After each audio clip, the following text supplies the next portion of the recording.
Selamat datang kembali di Kastu Channel. Kita kembali pada IHSG dan referensi saham mingguan edisi 8 November 2021. Tapi sebelum kita masuk lebih dalam, pastikan dulu Anda sudah mengklik likes-nya karena satu like sangat amat bermanfaat bagi perkembangan channel ini. Dan jangan lupa juga untuk berikan subscribe-nya karena satu subscribe sangat bermanfaat bagi perkembangan channel ini. Bagi kalian yang ingin request saham, bisa tulis di kolom komentar saham apa yang ingin dibahas di video berikutnya. Bisa tulis kode broker, maksud saya kode saham, atau kalian bisa tulis nama perusahaannya langsung di kolom komentar. Akan saya bahas di video referensi saham mingguan berikutnya. Oke, langsung saja kita masuk ke dalam pembahasan kita terhadap IHSG dan referensi saham untuk seminggu ke depan. Setiap analisa yang saya berikan merupakan hasil dari analisa saya sendiri terhadap keuntungan dan kerugian menjadi tanggung jawab masing-masing.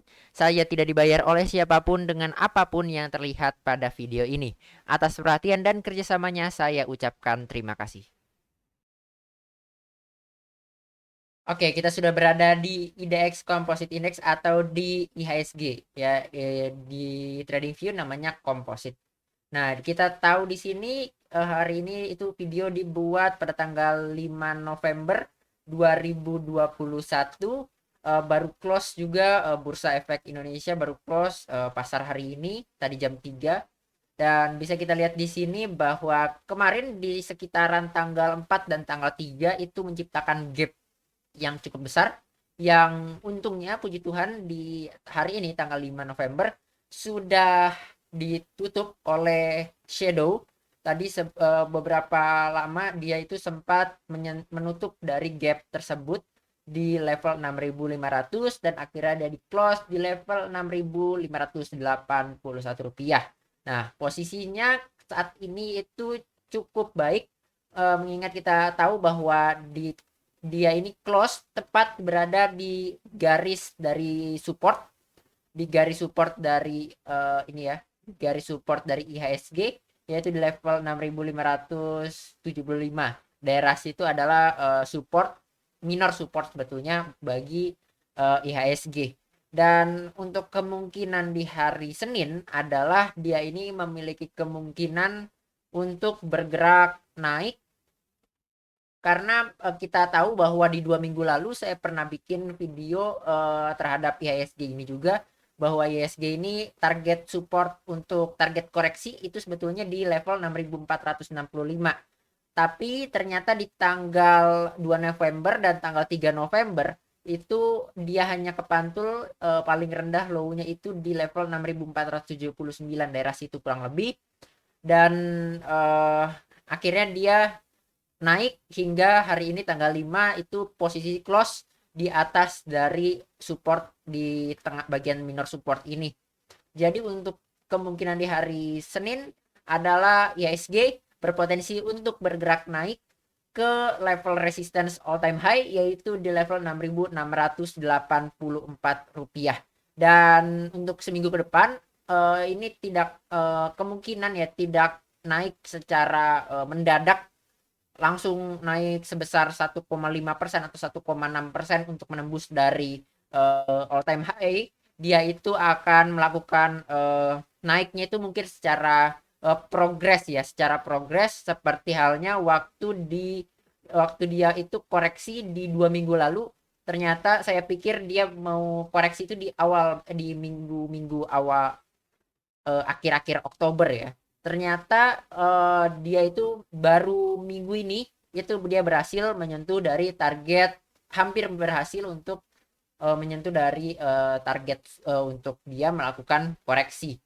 Nah, jadi kemungkinan di hari Senin dan seterusnya untuk seminggu ke depan itu kemungkinan dia akan bergerak secara progres yaitu sebesar 1,66% untuk menembus ke daerah resistance. Lalu setelah dia naik setelah dia berhasil minimal close di bawah resistance atau pas di resistance all time high, dia ini akan kita cek dia target naiknya itu sampai kemana, kita gunakan Fibonacci seperti biasa.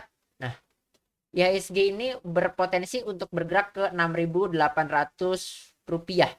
Jadi IHSG ini setelah dia berhasil close, apabila dia berhasil close atau berhasil menembus dari resistance all time high, dia itu berpotensi untuk bergerak naik terus ke level 6.813 sehingga membentuk all time high baru pada IHSG. Oke, ini merupakan analisa saya terhadap IHSG. Berikutnya saya akan membahas saham properti, yaitu saham BSDE. Nah, BSDI ini cukup menarik ya kalau kita perhatikan di sini. Nah, di sini kita perhatikan ya bahwa BSDE ini sudah pernah menyentuh dari resistance yang cukup kuat, yaitu level 1175 ya. 1175 di level dari Fibonacci 618. Lalu dia sedang melakukan koreksi dan di sekitar tanggal 28 Oktober 2021 dia sempat menyentuh dari supportnya kembali di level 1065 bahkan tembus, dan sekarang posisinya sedang naik, tapi di hari ini, di hari Jumat itu di close di level 1100, yang artinya dia ini close di bawah dari supportnya yang sekarang menjadi resistance, yaitu di level 1120. Nah, BSD ini cukup menarik apabila kita bisa bisa entry di level 1080 atau 1065. Idealnya 1065 ya. 1065, oke. Nah, ini adalah entry point ideal dari BSDE, yaitu di level 1065 rupiah. Nah, lalu untuk target keuntungan sendiri sampai berapa? Target keuntungannya adalah sampai 1175 atau 1180, dan cut loss-nya kita bisa pasang di level ini 1045. Nah, kenapa saya pasang di 1045? Nah, karena kita bisa perhatikan di sini bahwa di sini adalah level untuk EMA. Nah, di sini ada level EMA 100, EMA 150. Jadi kurang lebih sebagai minor support. Nah, bisa juga kita lihat di sini ada beberapa body yang bergerak di daerah situ, open and close di daerah situ. Lalu ada juga di sebelah sini. Nah, ini jadi merupakan minor support yang cukup kuat untuk kita jadikan sebagai titik untuk kita menentukan sebagai titik cut loss dari BSDE ini. Nah, eh, mungkin sebagian dari kalian bilang ini mungkin terlalu dekat. Oke, bisa aja kita tarik lagi sampai ke level ini. Ya, ini masih ideal kalau kita masang di cut loss di level 1020. Sebetulnya ini masih ideal, hanya saja saya agak beresiko menurut saya, karena kalau kita sudah cut loss di sini, eh, kita ini seperti maksud saya kalau misalnya kita cut loss di daerah sini, ini ya boleh juga sebetulnya. Dia tidak mungkin menembus ya dari ini merupakan support kuat juga sebetulnya di level 1020. Tapi kalau sampai dia menyentuh di level 1020 bahkan tembus, ya itu kita harus cut loss di level tersebut. Tapi kalau dia itu hanya bermain-main di sekitaran area 1020 di bawah di kotak kuning yang saya buat sekarang, nah ini kemungkinan besar dia akan sulit untuk menembus resistance-nya, yang dimana resistance apabila dia menyentuh harga segitu adalah resistance-nya adalah EMA 100 dan EMA 150. Saya ulang bahwa EMA 100 adalah warna merah dan EMA 150 adalah garis yang berwarna hijau. Inilah EMA-nya. Dan saya bilang cukup menarik pada BSDE atau Bumi Serba Ong Damai TBK ini. Kenapa? Karena bisa kita lihat di sini EMA 100, EMA 150 sedang berhimpit ya, sedang berdempetan garisnya, dan sepertinya akan membentuk golden cross, yang dimana kita pernah pelajari bahwa apabila ada golden cross biasanya saham itu bergerak naik. Jadi kita bisa kita lihat di sini, kalian bisa entry untuk di entry point adalah sebesar 1065, bisa kalian pasang cut loss di sekitaran harga 1045 atau 1020, dan bisa kalian pasang titik TP atau taking profit kita di level 1175 dengan perbandingan risk reward ratio ada sebesar 2,44, dengan target adalah sebesar 10,33% dan kerugian adalah sebesar 4,23%. Oke, ini adalah analisa saya terhadap BSDE. Nah, berikutnya saya masih akan membahas saham properti. Nah, saya sebelumnya mungkin pernah membahas saham ini juga cukup sering. Nah, saya membahas adalah saham PPRO. Nah, di sini kita perhatikan ya bahwa ya kita tahu semua bahwa awalnya bentuknya adalah ascending ya bagi PPRO. Ternyata saya pikir kan PPRO ini bisa bergerak ke gocap. Ternyata bandar ini tidak memutuskan untuk breakdown, tapi dia memutuskan untuk breakout ke atas dan bergerak sideways di level 71 sampai 80 rupiah. Nah, untuk secara garis support dan resistance secara sederhana saja kita tidak menggunakan, apabila kita tidak menggunakan Fibonacci, kita bisa tahu di sini bahwa entry point yang baik yang ideal itu berada di level 71 rupiah atau di level 70 rupiah. Daerah-daerah situ, dan kalian bisa pasang TP itu di level 80 dan kalian bisa pasang cut loss itu di level 60 daerah sini nih. 69 ya. 69. Ini merupakan kalau saya ini merupakan risk reward ratio dari saya sebesar 4,5 dengan stop loss itu sebesar 2,82% dan target keuntungan adalah sebesar 12,68%.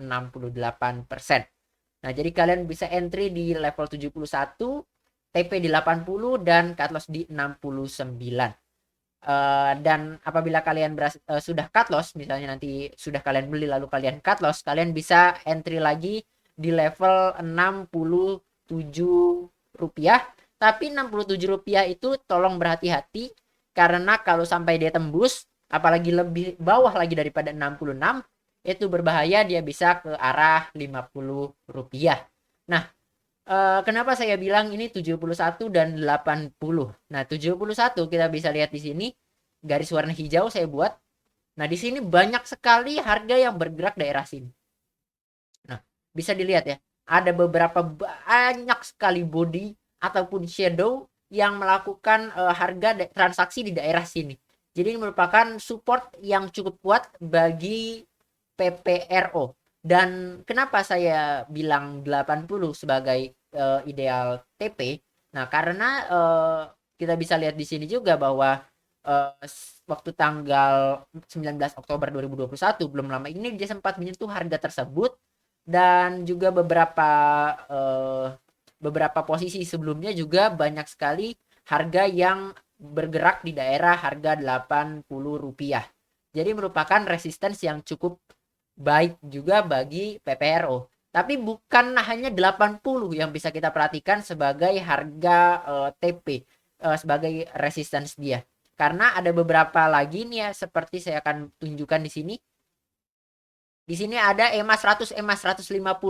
Hari ini dia berhasil close di bawah dari EMA 100, EMA 150 di level 73 rupiah. Dengan kita bisa perhatikan di sini adalah dia sempat menyentuh dari EMA 150 dan EMA 100, tapi karena kepentok resist, dia itu kembali turun. Dia ini kembali turun dan menuju ke level dan dia berhasil di close di level 73 rupiah. Jadi tolong perhatikan di level 74 sebagai resistensinya dia. Nah, juga bisa dilihat di sini ya, banyak sekali harga yang bergerak di daerah sini sebagai close ataupun open di daerah sini cukup banyak. Lalu bukan hanya di bagian resistance itu, setelah dia break pun dia masih memiliki level resistance yang masih dibilang cukup kuat. Nah, kita bisa lihat di sini adalah level sini, yaitu level 76. Sebetulnya 75 juga, tapi 76 menurut saya lebih cukup kuat karena cukup banyak juga harga yang bergerak di daerah 76. Ya, seperti daerah-daerah sini. Daerah sini ya saya akan gunakan kotak. Nah, sebelah sini. Lalu di sini ada juga. Lalu di sini ada juga. Nah, jadi ini merupakan garis harga-harga titik-titik yang perlu diperhatikan pada PPRO. Nah, ini adalah analisa saya terhadap PPRO. Saya akan ulang kembali, pada risk reward ratio adalah sebesar 4,5 dengan entry point adalah di 71, stop loss di 69 dan TP di 80 dengan keuntungan 12,68% dan kerugian adalah sebesar 2,82%. Oke, berikutnya saya akan membahas saham LQ lagi, yaitu saham aneka tambang atau Antam. Nah, di sini kita tahu ya bahwa waktu minggu lalu atau 2 minggu lalu kalau tidak salah ya, dia itu membentuk false break di tanggal 18 dan tanggal 19 Oktober dia mengalami false break, dan tanggal 21 Oktober dia kembali ke patternnya dia, yaitu sideways. Nah, kalau kita perhatikan di sini, ini cukup menarik ya. Bisa kita perhatikan di sini, menariknya di mana? Nah, kan dia baru saja berhasil di hari Kamis itu break dari EMA 100. Nah, warna merah nih. Tapi ternyata di hari Jumat dia itu kembali gap up, lalu dia turun dan close di harga level Rp2.360. Nah, ini sebetulnya dia memiliki support yang cukup kuat secara Fibonacci, yaitu di level 2.310. Tapi secara sideways kita bisa lihat di sini bentuknya adalah sideways atau konsolidasi. Nah, kita perhatikan di sini bentuknya adalah dia memiliki support yang kuat itu di level Rp2.280. Jadi apabila kalian mau mau entry pada Antam, kalian bisa entry di level ini Rp2.280. Lalu kalian bisa pasang cut loss-nya dulu. Nah, cut loss bisa kalian pasang di sini level 2.240 dan kalian bisa pasang TP-nya, kita gunakan Fibonacci lagi dari atas. Saya akan hilangkan. Oke, dari atas saya tarik ke swing low bawah. Nah, bisa kita lihat di sini level 618 itu ada di level Rp2.500. Oleh ini 2.500 ya. Ini merupakan bagi saya ini merupakan angka yang cukup ideal untuk kita masuk pada saham aneka tambang. Bisa kalian masuk di level 2.280 dan kalian bisa pasang TP di level 2.500 dan bisa kalian pasang cut loss di level 2.240.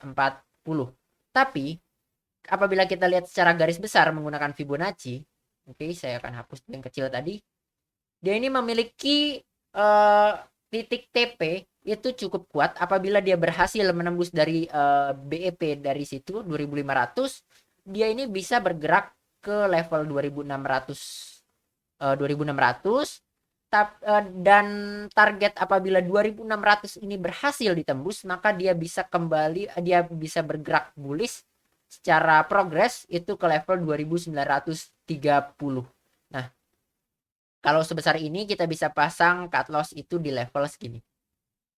Kalau yang kecil tadi bisa kita pasang seperti tadi saya bilang.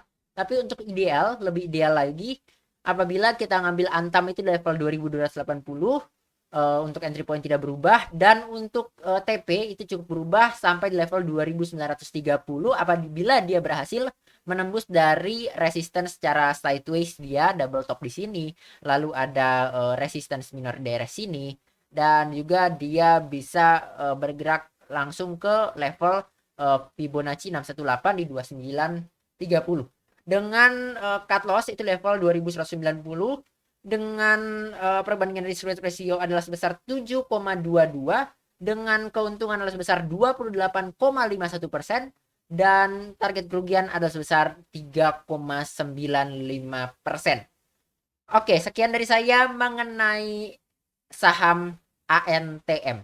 Bagi kalian yang suka pada konten saya kali ini, jangan lupa diberikan likes-nya karena satu like sangat bermanfaat bagi perkembangan channel ini. Dan jangan lupa juga untuk diberikan subscribe-nya karena satu subscribe sangat bermanfaat bagi perkembangan channel ini. Sampai jumpa di video berikutnya. Bye-bye.